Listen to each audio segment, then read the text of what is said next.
Así como en el norte tienen una agenda de colonización, nosotros tenemos una agenda de liberación.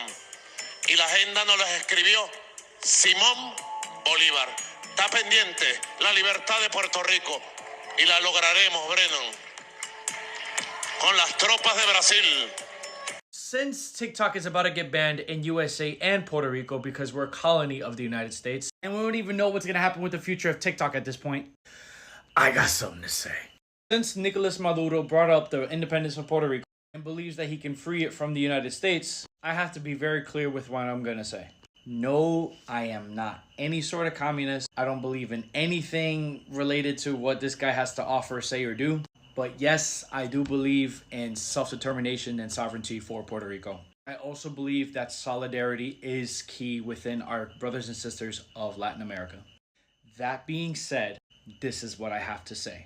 You see these flags all behind me? What if I told you that there was Puerto Ricans present during these countries' times for independence? Yeah, even Spain too. You see this guy right here? His name is Antonio Valero de Bernabé from Fajardo, Puerto Rico. He first fought for the independence of Spain when it was under French control and kicked Napoleon Bonaparte's ass out of Spain. Then once King Ferdinand took over Spain, Antonio hated the policies and politics that he had against Latin America. So he said, screw this, I'm out of here. He went straight to Mexico to fight for the Mexican independence from Spain and was there when they won. He eventually made his way to over what is now Venezuela, where he became comrades with Simón Bolívar.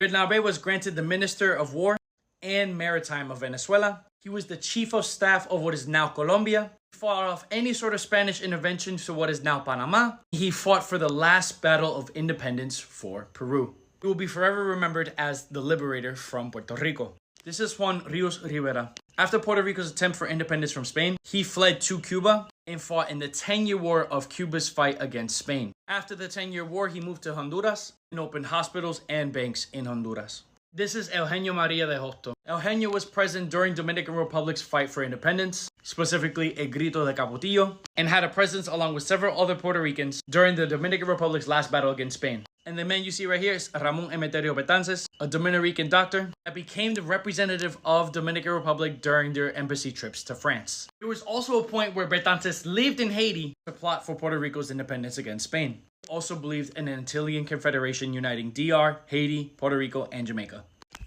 Going back to Bernabé, since he had a solid relationship with Simón Bolívar, it was documented in Venezuelan history. In Venezuelan textbooks and history, it always had to show love to Puerto Rico. And if there was a time for Puerto Rico to achieve its independence, that Venezuela will be on the front lines to make sure that happens. Which is why Nicolas Maduro said what he said. I make this video to say that all our history is never going to be taught to us, and we'll only ever believe what the colonizing oppressor will tell us. I have a whole series on my page talking about history with Puerto Rico and other countries around the world. Because if the schools ain't doing it, I'm going to do it.